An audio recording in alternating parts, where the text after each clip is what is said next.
कि दाल में ये उड़द की दाल है होल उड़द की दाल का दाना थोड़ा मोटा होना चाहिए क्योंकि उसमें चिकनाहट ज़्यादा होती है।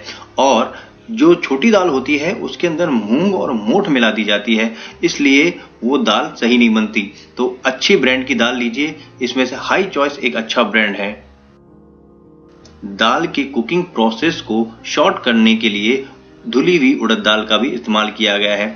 इससे ये होगा कि दाल को लगातार कढ़ने की जो प्रोसेस होती है ना, वो थोड़ी शॉर्ट हो जाएगी क्योंकि जो उड़द धुली हुई दाल है वो क्रीमीनेस लेके आ जाएगी। चलिए अब इसके धोने के प्रोसेस की तरफ बढ़ते हैं। दाल को धोने का प्रोसेस भी थोड़ा स्पेशल है, मतलब कि ये कि इसको नॉर्मल दाल की तरह नहीं धोना पड़ता है। इस दाल के ऊपर एक मैल की परत सी जमी रहती है, एक कालापन रहता है, तो उसको हाथों से जब तक हम रगड़ेंगे नहीं ना तब तक उसका मैल नहीं निकलने वाला है। वरना अगर आप इस तरह से नहीं करेंगे तो दाल का कलर बिल्कुल डार्क हो जाएगा, दिखने में तो दाल बिल्कुल भी अच्छी नहीं लगेगी, और जब दिखने में नहीं अच्छी लगेगी तो खाने में क्या अच्छी लगेगी। तो अच्छी तरह से धोइए, लेकिन एक बात का ध्यान रखना है कि हमको सोक नहीं करना है। बिना सोकिंग किए हुए सबसे पहले दाल को अच्छी तरह से मल के साफ कर लेना चाहिए।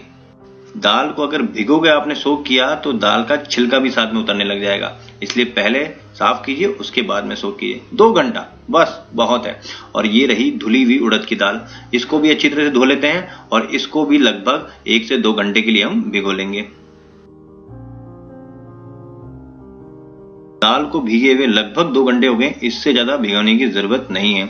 तो सबसे पहले हमने साबुत उड़द दाल को थोड़ा सा उबालना है और जो धुली हुई उड़द है उसको साइड में रख देना है। तो यहाँ पे लगभग आधा से 1 लीटर पानी डाल दीजिए और इसको मीडियम हीट पे उबालिए बिना ढक्कन लगाए। और हाँ, नमक डाल देना। नमक डालने से ये होगा कि दाल मैश नहीं होगी, थोड़ी सी खड़ी रहेगी। चलिए, इसको लगभग हो गया है 10-12 मिनट। तो यहाँ पे देखिए कितना कालापन आ गया है। तो ये जो कालापन है ना, इसको हमको फेंकना है। एक बात का ध्यान रखें कि पहले उबाल को बहुत ज्यादा भी मत कर देना, वरना साथ में सारी चिकनाहट भी दाल की निकल जाएगी। इसलिए हल्का सा उबालना है जिससे कि दाल के ऊपर का जो कालापन है वो निकल जाएगा। और देखिए दाल भी बहुत ज्यादा नहीं उबली है, दाल का पूरा दाना खड़ा है। यहाँ पे हमको दाल को बॉयल करने का मकसद नहीं था, सिर्फ दाल का कालापन निकालने का मकसद था। चलिए अब बढ़ते हैं हम दूसरे प्रोसेस में। हमने जो उड़द की दाल भिगो रखी थी अब यहाँ पे मिलानी है। अब यहाँ पे इस दाल को मिला लीजिए, मिक्स कर लीजिए। पानी कितना डालना है? पानी बहुत ज्यादा नहीं डालना कि आपकी दाल भीग जाए, बस इतनी, क्योंकि ज्यादा पानी उबल गया तो दाल को घुट नहीं पाएगी।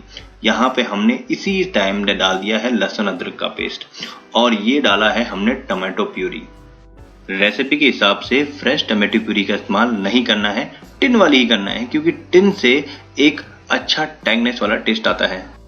और जो लाल मिर्च डलेगी इसके अंदर, कश्मीरी लाल मिर्च डलेगी, देगी मिर्च भी नहीं डलेगी, कश्मीरी लाल मिर्च डलेगी। कश्मीरी लाल मिर्च से कलर तो अच्छा आता ही है, लेकिन इसकी जो तेजपन होता है, तीखापन होता है, वो हल्की मिठास के साथ में होता है। इसलिए कश्मीरी लाल मिर्च का इस्तेमाल, साथ में नमक डाल दीजिए और इसको मारिए 1 सीटी, बस 1 सीटी में इसका काम हो जाएगा।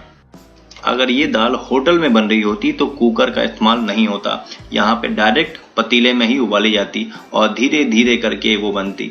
लेकिन ये घर पे बन रही है और कुकिंग टाइम को शॉर्ट करने के लिए हमने कुकर का इस्तेमाल किया है, लेकिन सिर्फ 1 सीटी मारी है। दाल को बिल्कुल गलाना नहीं है।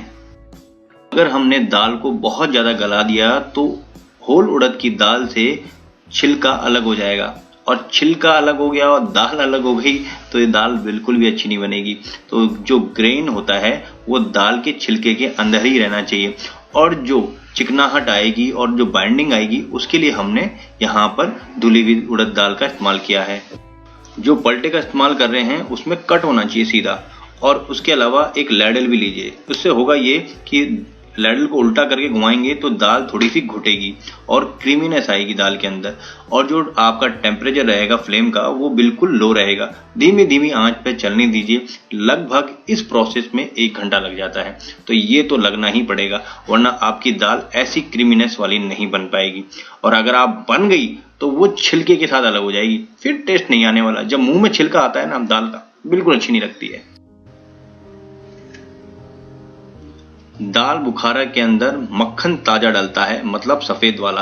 अगर ये आपके पास में नहीं है तो आप अमूल का सफेद मक्खन का इस्तेमाल करें, पीले वाले का नहीं, सफेद मक्खन का इस्तेमाल करें, वो ही टेस्ट लेके आता है। उसी के अलावा क्रीम का इस्तेमाल करना है इसके अंदर। ये दाल का लगभग आधा होता है। सारी रेसिपी का मेजरमेंट आपको डिस्क्रिप्शन बॉक्स में मिल जाएगा, उस हिसाब से डालना है। दाल में क्रीम बिल्कुल लास्ट में डलती है, क्रीम और बटर यहाँ पर। तो इसके बाद में दाल को ज्यादा चलाने की जरूरत नहीं है, मुश्किल से 5 मिनट, बस आपकी दाल रेडी हो गई। दाल की फिनिशिंग के टाइम पे 2 इंपॉर्टेंट चीज और डलती है। एक डलता है पेशावरी गरम मसाला, जो कि बहुत कम डलता है, लगभग 2 चुटकी, 1 चुटकी या 2 चुटकी, उससे ज्यादा नहीं। और उसी के अलावा यहाँ पे डलता है नींबू जूस, वो भी बहुत कम। यहाँ पे बहुत छोटा एक नींबू जूस का इस्तेमाल किया है। यहाँ पे इतना नींबू मत डाल देना कि दाल ही खट्टी हो जाए। हल्का सा टैंगनेस, पता भी नहीं चलना चाहिए कि आपने नींबू डाला है, बस हल्का सा। और इसके अलावा यहाँ पे कसूरी मेथी नहीं डलती है। दाल बुखारा के अंदर कसूरी मेथी का इस्तेमाल नहीं करते हैं। पेशावरी गरम मसाले की रेसिपी जल्द ही अपलोड करेंगे। तब तक के लिए आप मेरे गरम मसाला, जो कि मैंने ऑलरेडी वीडियो बना रखा है, उसका लिंक मैं आई बटन में दे दूंगा, आप वहां से उसकी रेसिपी देख सकते हैं। तो ये देखिए, तैयार हो गई हमारी दाल बुखारा। कहा जाता है कि दाल बुखारा के अंदर अगर बहुत ज्यादा मसाले और फ्लेवर